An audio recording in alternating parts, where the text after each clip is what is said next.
this one. Does anybody know what this plant is? Hazard a guess. It's a common weed. An oxalis. Yes, oxalis. Oxalis. There are 500 different forms of oxalis on the planet, plus some. This is one of them. This is the edible oxalis, also called New Zealand yam or oca. OCA. There are probably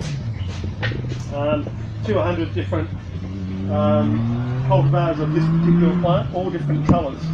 You can see they're just starting, and they're a tuber crop. You can just see they're starting to form the tuber. There. Right. Now, if I was growing this, these are great plants, and they're fantastic, and they're not going to become a weed. In fact, I'd like to do the experiment if anybody's game to introduce this where you've got a problem with oxalis and see which predominates.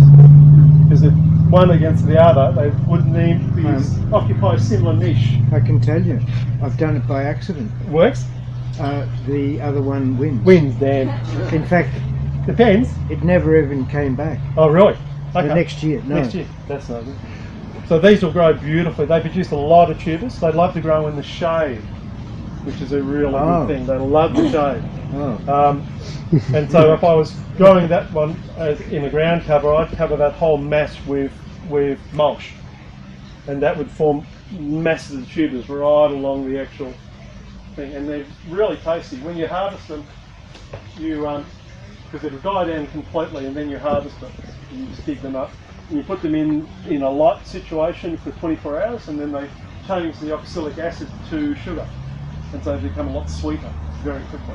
And then away you go. And you can do anything you like with them. You can mash them, you can fry them, you can chip them, you can boil them, you can do whatever. It's just like a potato.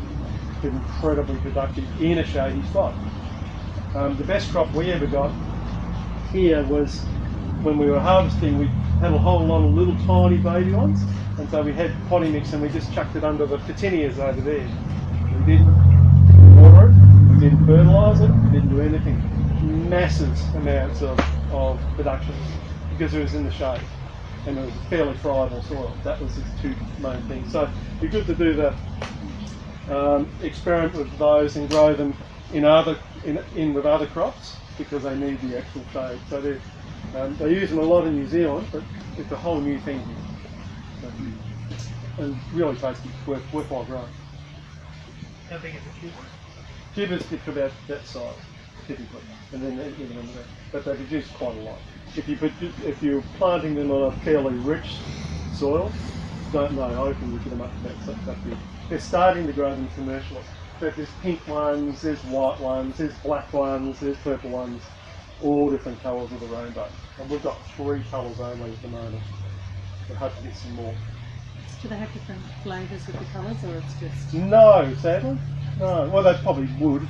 But the ones we have are all very similar, and yeah, quite lovely. Yeah. Okay, so what else we got? These guys. Everybody knows what that is, or the family of that one. This one might look, fuchsias. Right. The people there, you can eat berries on fuchsias. Yeah, they're all edible.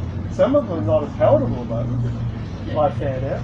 I like to call them Pepe berries, because on some of them you'll eat it and you'll pepper at the back of your throat. So, but these ones these are actually from this particular one. So if anybody wants to try one, these are quite good. What have we got? We've got 3 or 4. Yeah. So let's try one. Anybody else? Yep.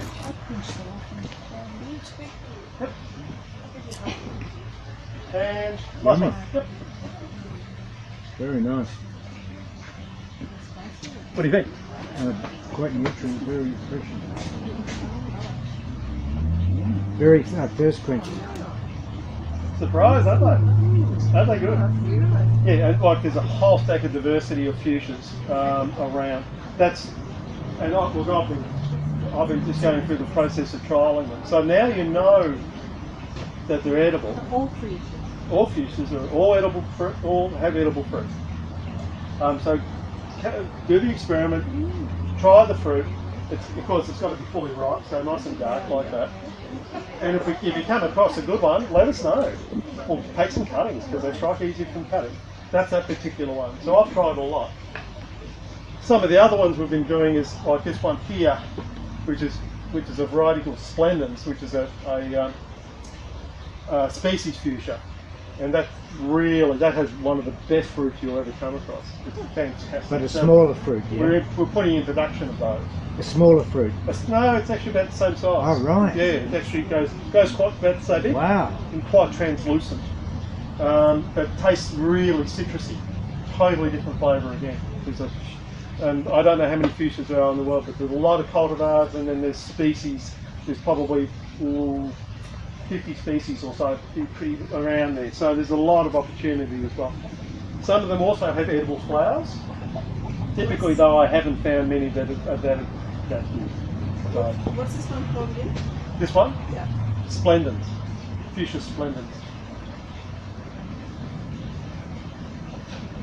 Okay, so there's sort of some of the shrubs you can grow in your forest garden. I mean, another tree here, this particular one, this is one of my favourite plants because it has really good autumn foliage.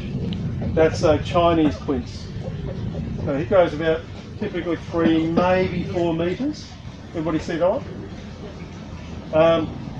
Fantastic early autumn display and quite a nice looking plant. Has the trunk on it, if you grow them as a single specimen, looks really similar to or reminiscent of crepe myrtle bark, if anybody knows those. Yeah, really pretty, ornamental in its own right, and it produces a big fruit, bright yellow, about that size, and which is a quince, so it keeps really well, and you can just cook it and eat it like you would a normal quince. Really delicious. So it's related. Yeah, it's the botanical name is Pseudo-Sidonia sinensis. So pseudo meaning like quince, Sidonia. So awesome, more unusual, a little bit on the rare side, but certainly if you've got room for a few choice plants in your garden, that's one of them because they benefit. Plus they have lovely big flowers as well, real pretty thing. So you get a lot of seasonal interest in those sorts of more unusual plants. What else we got there? Okay. Point and shoot. Which one do we want to have a look next? This one, yeah. This one? Okay. Yeah. That's a good one. This is a combination of grain and leaf crops. This is perennial buckwheat. Oh, you've got it. Yeah, perennial buckwheat's an awesome plant. You use it as a leaf crop. As you can see, it produces quite a decent sized leaf. Really good for beneficial insects as well. A lot of plants, of course, you want to plant for beneficial insects, for your bees, for your pollinators, for your hoverflies, for your ladybirds. This is a really good one.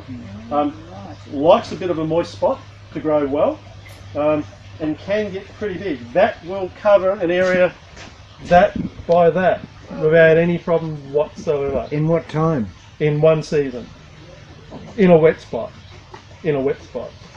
If you can control it a little bit because you can see how it sort of shoots. You can see how it's putting shoots out around the pot. Yeah. So if you've only got a small area, do not buy this plant. It can take over, but you control it by keeping it drier. So if it was in a rocky or dry ground, you'd have to give it additional water because it likes it. But worthwhile. What about a big pot?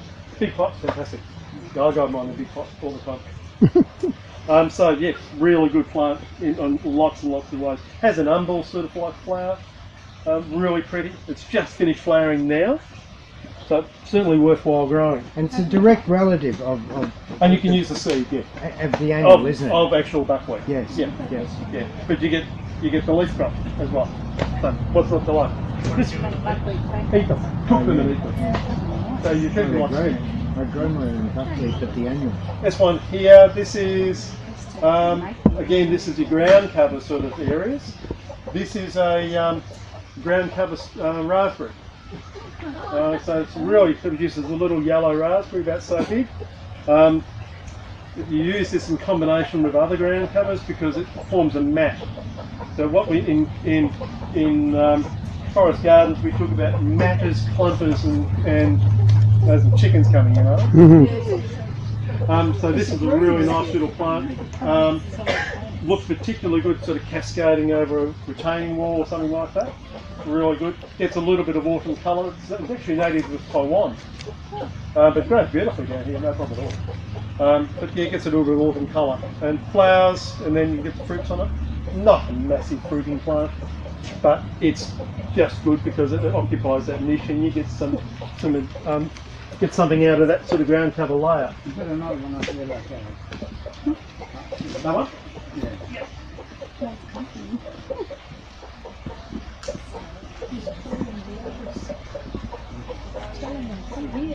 This is earth chestnut. Again, an English plant from Europe. I particularly like this one.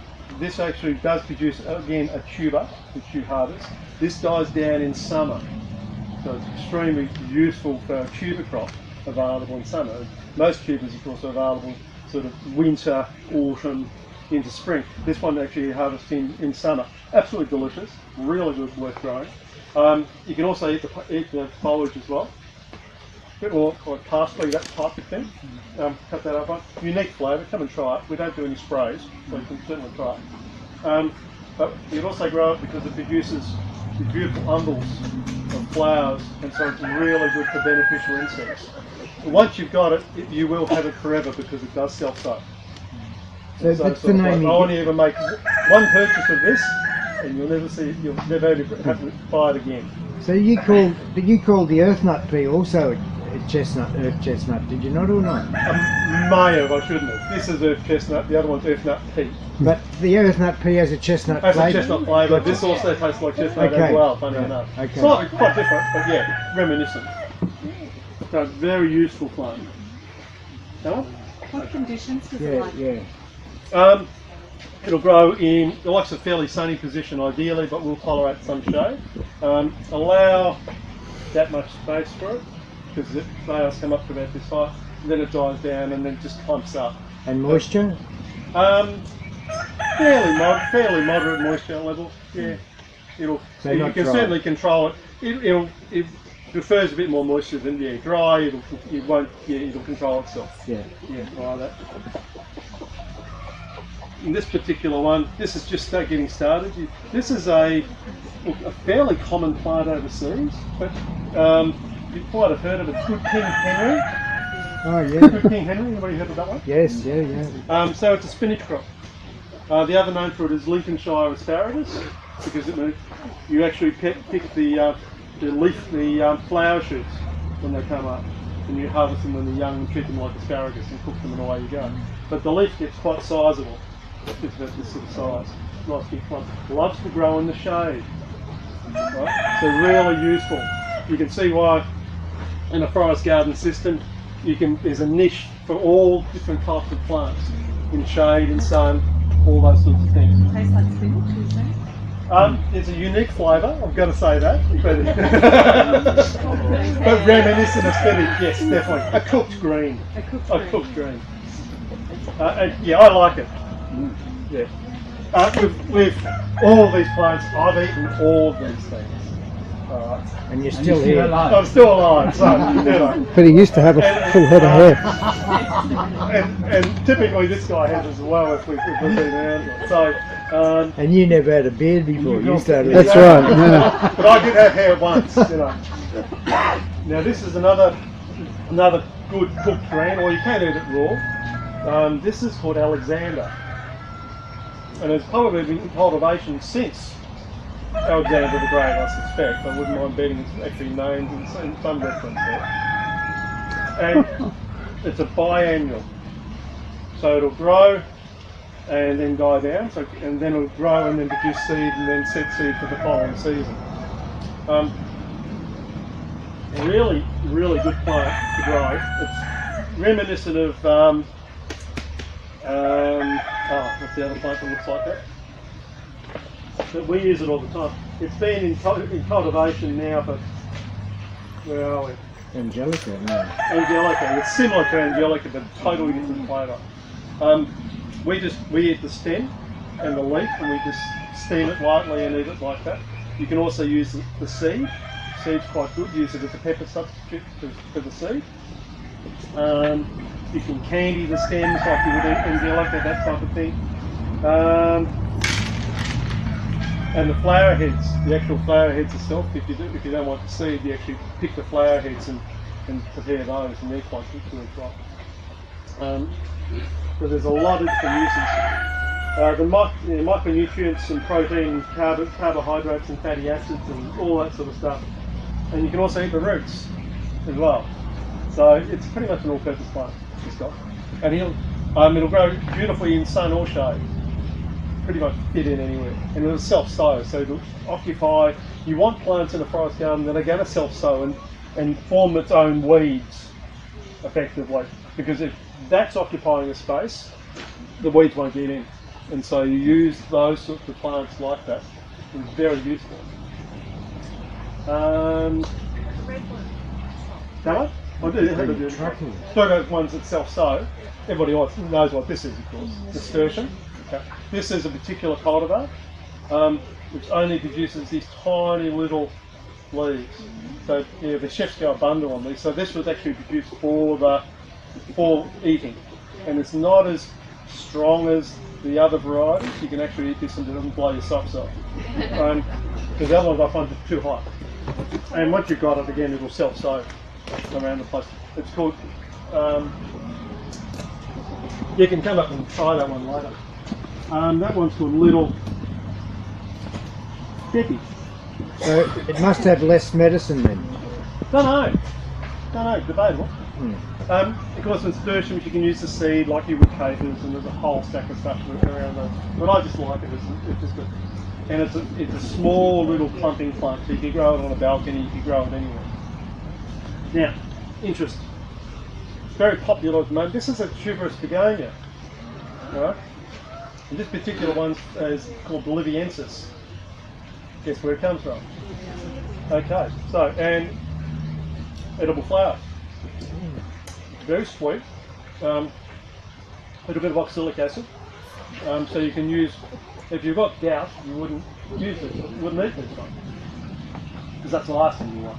So there's a flowering indoor pot plant that you can eat occasionally. Because this is one of the things I pop in my salads all the time. It's a handful in the salad, beautiful. Easy thing to grow. It'll die down and re-emerge again. Fantastic little plant.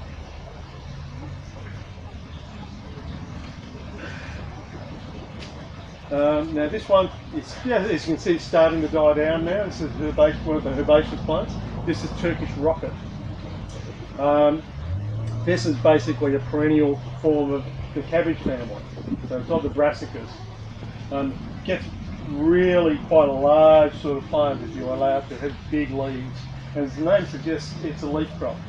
So when it comes up in spring, you eat the leaves, and you can typically, some people find them a little bit too hot. But what you can do with a plant like this, like we do a lot of plants, you can actually cover them with a terracotta pot.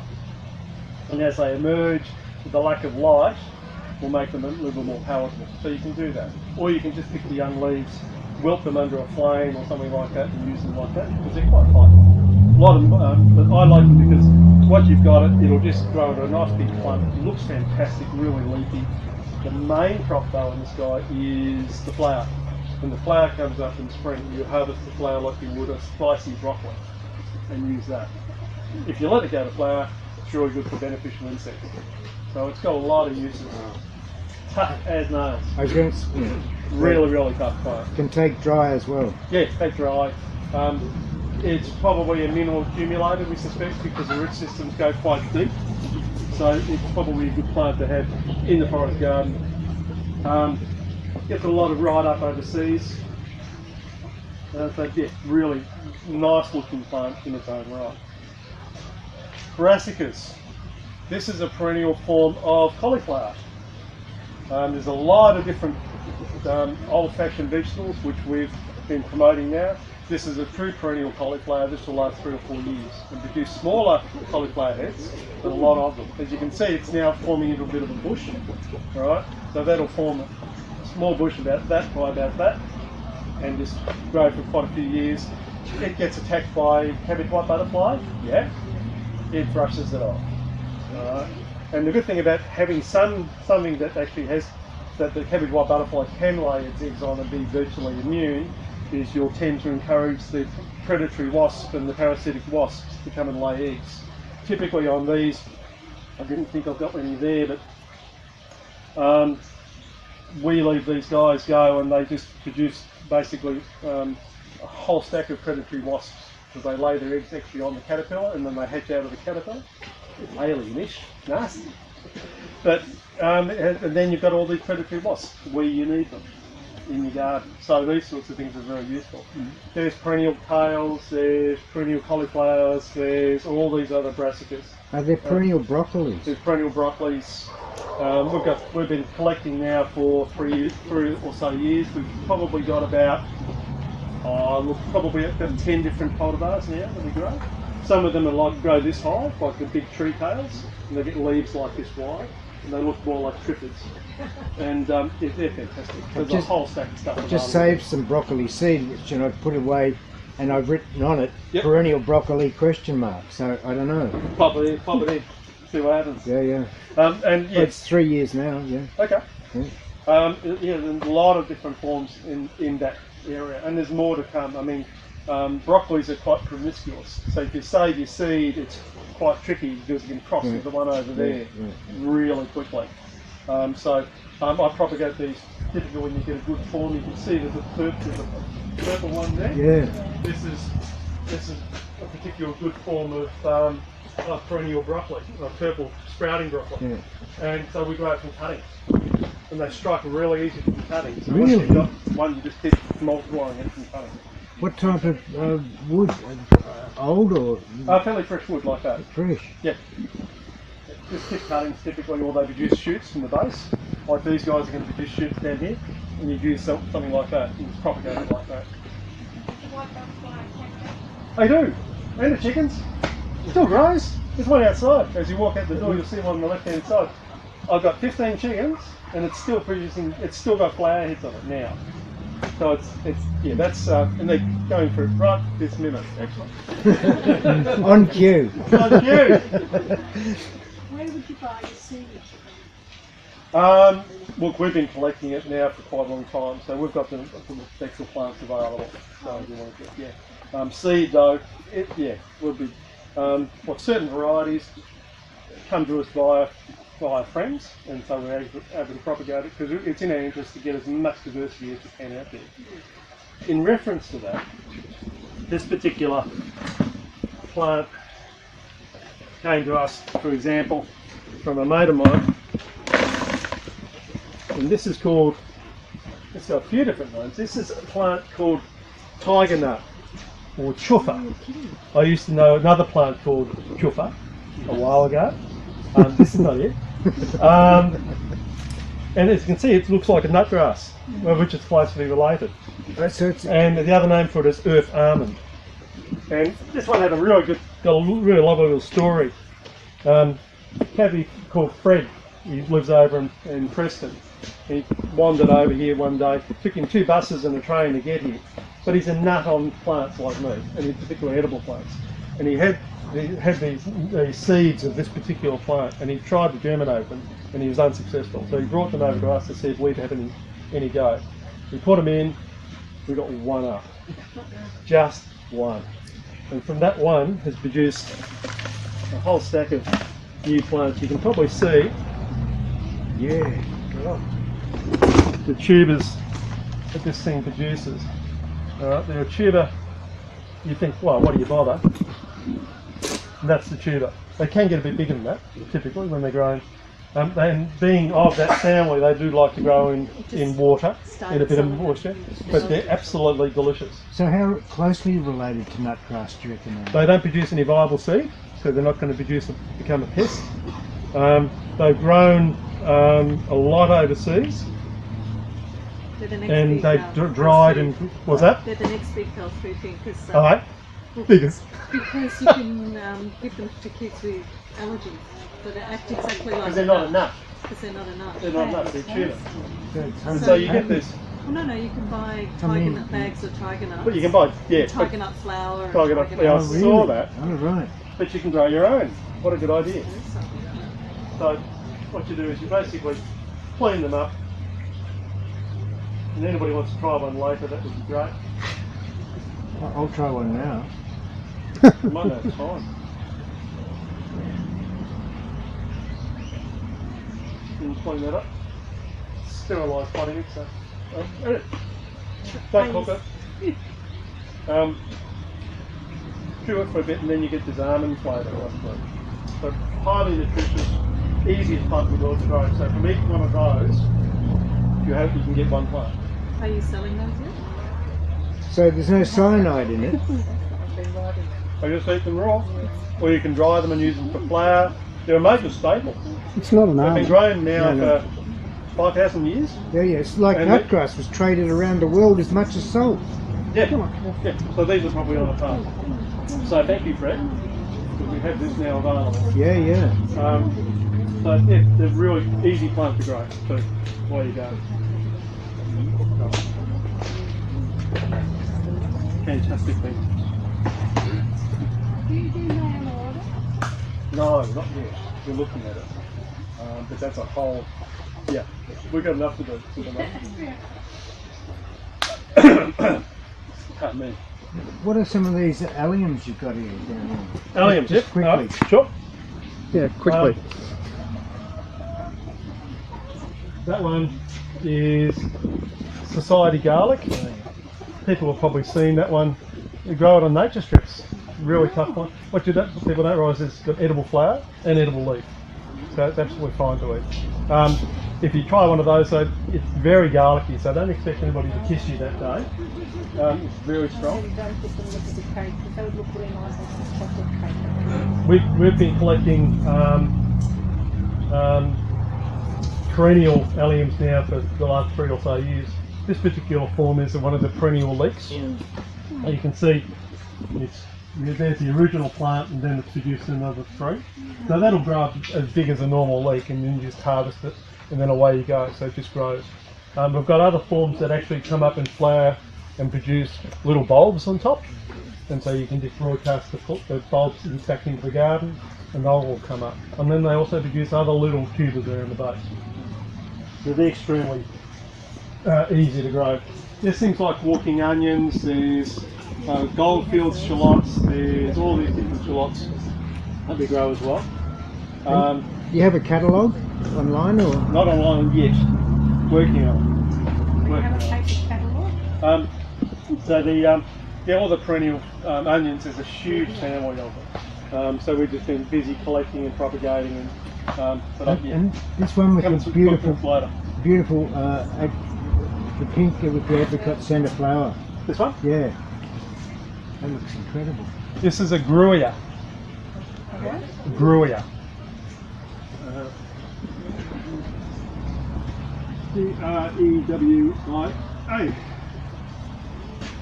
Comes from South Africa. Look, it's a really good plant for the bees. The bees actually love this thing. It flowers for about 3 months of the year, possibly even longer. It needs to be grown in the sun. They like to open in the sun. The other name for it, well, we've coined the other name, which is caramel raisin bush, because they actually produce an edible fruit. You can see the fruit's just starting to form there. Did you say caramel raisin? Caramel raisin. Oh my God. They actually do taste like caramel. Lousy seed to flesh ratio. It's a nibble. It's a good thing to have in the garden. Yeah. And yeah, you eat around the seed and it's like caramel. It's just fantastic.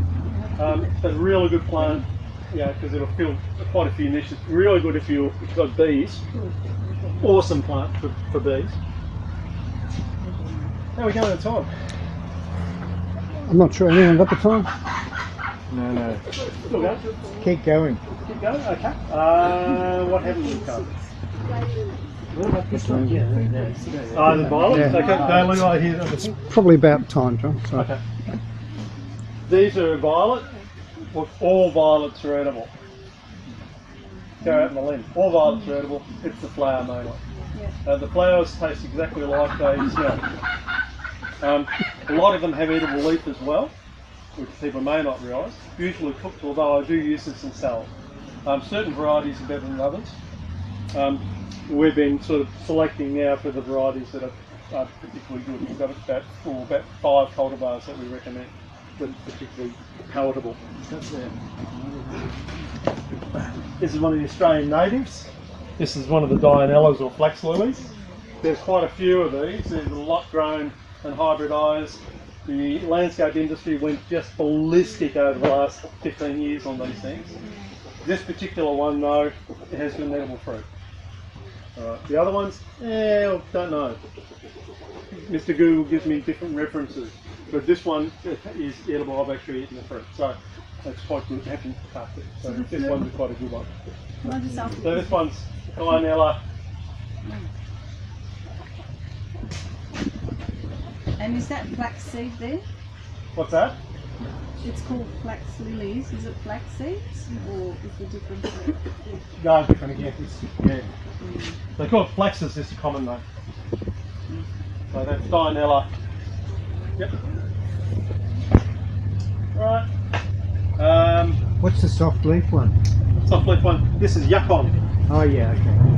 Right. People know Yacon? Yeah. Buy it in the health food shop now. There's a drink. We've got a couple of different forms. We've got a dwarf form and a tall form. South African sweet fruit.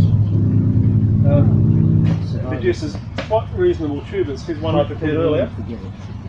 Those huge. You can see the tubers busting out of the pot there. Very juicy. You can eat these. So much flavour.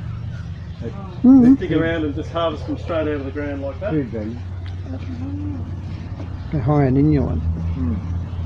And you just basically just peel that. I just get a scour and just take the skin off. Like that. And then eat it. Away you go. Just throw it through. You don't need to cook it or anything like that. It has a consistency like nashi pear. Probably the best. With a little bit of carrot, a little bit of celery. But yeah, lots of juice in it. Very sweet. Not sweet by American standards, but yeah, quite sweet nonetheless. It's marketed as a fruit, not a veggie. So an easy thing to grow. And the bramble? And the bramble, this particular one is very, very pretty. It's actually grown more as an ornamentation because of the actual very pretty stems in winter in terms of nice golden colour. This is the Japanese wineberry, and we had beautiful crops on this last year when I was growing it. The juice is a fruit same size as a normal raspberry, that's so big, that's a bit small, about there. It has a covering over the top, like Cape gooseberry. So it has this little covering over the top which depicts the fruit. Unique flavour. It's not, I don't know why wineberry, because it's the colour of wine. It's the only thing I can think of. It's actually quite a dark red colour. But really good bramble plant. How do we grow it? We grow in the We'll grow about this size and just stunning. out. Yeah, it just grows out. Or you can just train it along like you would at any sort of the other raspberries. And is it spread like other brambles or? No, it can. It propagates by layering. flooding itself. Yeah. Unlike a raspberry that has Yeah. cones. Yeah. So it's more of a bramble than a raspberry. But yeah, awesome, really good plant. How's that? Wow, very good. Fantastic. Thank you.